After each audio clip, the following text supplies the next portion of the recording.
Hello mga kabady, mga kapatid, good morning sa inyo lahat.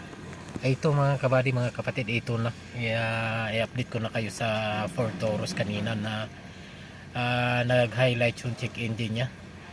So kasi ang problema yung suspension arm sensor mga kabady, mga kapatid, sa left side mga kabady, mga kapatid. So yun ang yun pinalitan at yun uh, hindi nag automatic clear yung check engine, ibig sabihin hindi na nag off. So yun ang sinilip natin kanina mga kabady, mga kapatid, sa nahiwaga nating redbook mga kabady, mga kapatid. Yan pinakita ko sa inyo kanina mga kabady, mga kapatid, na yung highlight ng sa funnel board na check engine. At ang daming din lumabas na code ng code mga kabady, mga kapatid, sa nahiwaga nating redbook mga kabady, mga ngayon ito na siya mga kabady, mga kapatid, successful na mga kabady, mga kapatid. Yan. So nawala na yung isang nagkulay orange dyan. Diba kanina napapansin nyo mayroong dalawa yan. Yung isa yung tire pressure na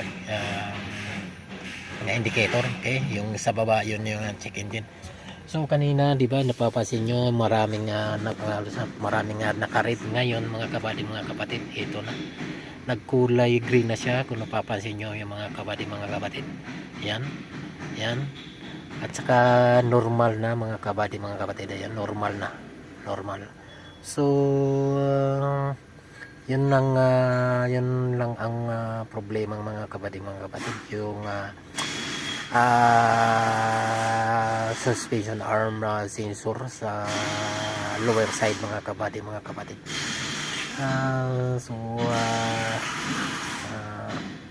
So yun lang mga kabady, mga kapatid. Maraming salamat sa inyong panonood, subaybay sa aking mga video.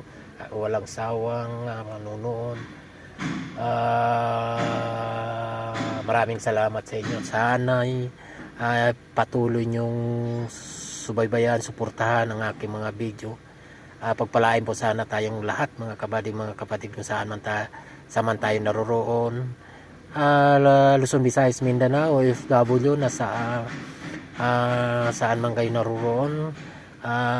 Sana po at sana'y abutin man kayo ng aking mga video. Sana huwag kayong magsawang sumuporta, mag-like at comment, share na rin. Maraming salamat sa inyo lahat mga kabady, mga kapatid.